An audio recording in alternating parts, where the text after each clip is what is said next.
Hey, all y'all out there on YouTube. Just realized that I've been kind of neglecting this channel. Wanted to just post some content that you might find useful. So tonight on Facebook, I was kind of talking a little bit about PCI compliance and the importance to business owners and business managers, and what some of the risks are associated with PCI and with transactions in general, and why it's such a big deal. The bottom line of it all is it's really about making consumers feel safe, making them feel like they're comfortable in using credit card information and using their cards on a regular basis. So it's really about consumer confidence more than anything else. Certainly the security is valid, and it does work. Maybe not every single time, but it works to negate a lot of the challenges that are related to the processing industry. And I'll go into a little bit of those statistics. I've got some information I'm going to share with you in a moment here. But the concept is that if you know procedures and policies and ways to do things as a business owner or a business manager that keep that credit card data safe, then the whole system is more safe. So PCI compliance is really about training you as a business owner or a business manager or business operator, training you to do things in a manner that are procedurally more safe for that data. Because what you don't want is you don't want that data to be openly available like it was in the old days. I mean, everybody had carbon forms available, and they didn't take very good care of them. They threw them in a file folder, if they threw them in anything at all. Sometimes they just went in a box. Not a very good procedure for keeping things secure. All the information was easily readable, legible, and including the customer's signature, or later on they carboned that out. But that data was not very safe. While I'm on that subject, I'll bring this up. I mentioned it earlier. I don't want to go too far into this, but Payment Love has solutions available, and I'm not trying to sell you a bunch of stuff, but just be aware that there are solutions available that you can store credit card data without it being openly available to be stolen. The way that works is, like, rather than writing down customer data, there's a solution available. I've got a couple of different solutions, or we do available, that would involve, like, maybe a credit card gateway and a card vault that would actually protect that information and make it so that it's not easily accessible. I mean, could it be broken into? Certainly, it could be broken into with enough effort and enough activity. The idea is that the effort to get the information out of this vault is not worth what the data itself is worth. So it's it's kind of a situation where the data it's just not worth putting the effort in to get that out, to be able to steal the information. So that's the idea behind that.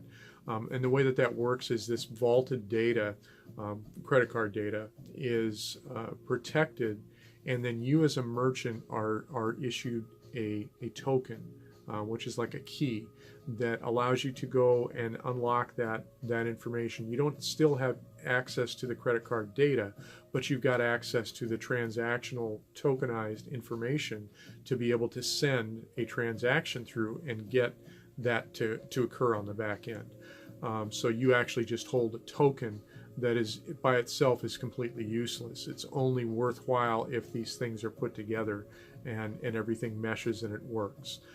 So tokenized data is a much safer way to store this information, and we have a variety of solutions available. And again, I'm not trying to sell you anything, but it's useful for you to know that those other solutions are available. And should you have questions, you can feel free to leave a comment below, or contact us at paymentlove.com, or through a variety of the other channels. If you just do a search for Payment Love, you'll find we've got multiple channels available: Instagram and Facebook and LinkedIn and all that stuff. So feel free to reach out if you just have questions. We're not going to try and shove anything down your throat. That's not how we work.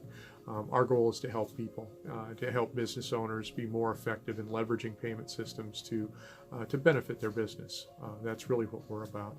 But so this whole PCI thing it's just about keeping customer data safe and making it so that customers feel good about using their credit cards, like they don't need to worry about it. So some statistics. Between May 1st and December 31st of 2018, just recently, if you're watching this recently, Akamai Technologies detected more than 10 billion credit stuffing attacks aimed at retailers. That accounted for more than a third of all such attempts, 28 billion in that period of time.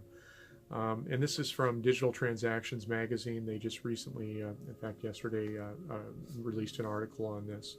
The whole idea behind that is so somebody that wants to do has a nefarious scheme that wants to steal credit card data, they can actually buy a bot, which is a pre-configured, programmed set of it's just like a program. So they can buy this bot program and be able to use the bot program to get into or to attempt to get into a variety of different accounts. Now, for it to be used, it has to have a database. That database may come from public information. It may come from a database of stolen information. It may come from acquired information, customer names, addresses, things like that. Some of that's available publicly, some of it's not. So they take all of this data and key it all together on individuals' names and so on. Obviously, if they were able to get social security numbers and things like that, that would be super valuable in this case. But the bottom line is that most people don't have complex passwords.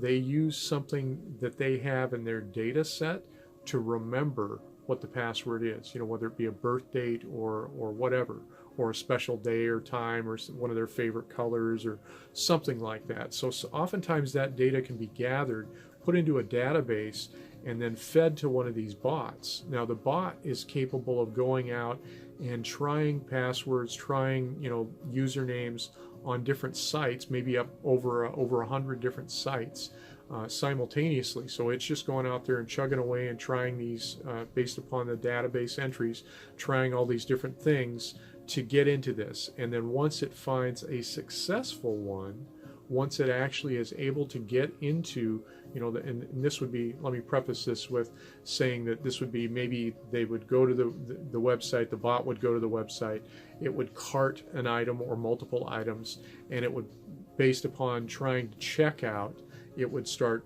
issuing these usernames and passwords and trying to get through that process.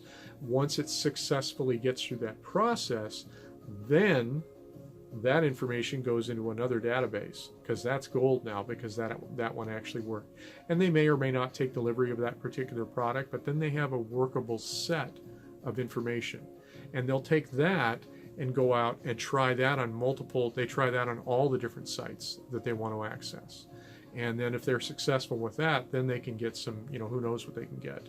Maybe it's thousands, maybe it's tens of thousands of dollars if they do it really quickly.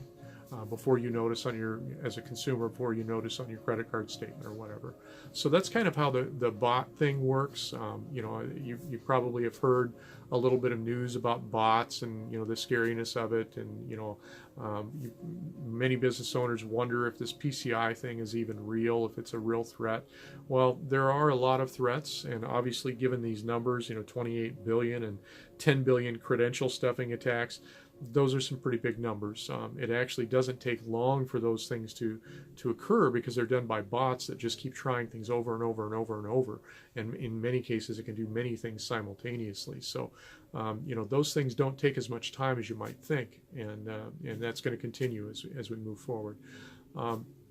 That said, this whole security thing, the whole security landscape, if you will, is kind of a moving target. As these bots get more developed, and we have to figure out ways to protect against the bots on the merchant side, and the same thing with all of the other types of security risks. If you want to check out my Facebook channel, or our Facebook channel, I went through on equipment and how to look for, on different types of equipment, where to look for devices attached to your equipment that could steal customer data.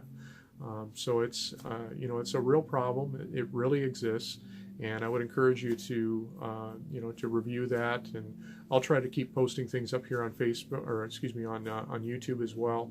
I've been pretty good on Facebook, so there's a little more consistent feed on Facebook. But I would encourage you to take some time and review some of these. If you have questions or anything, feel free to reach out. If you think this was useful, if it was helpful to you in some way, I'd love it if you'd share it with your friends or fellow business owners.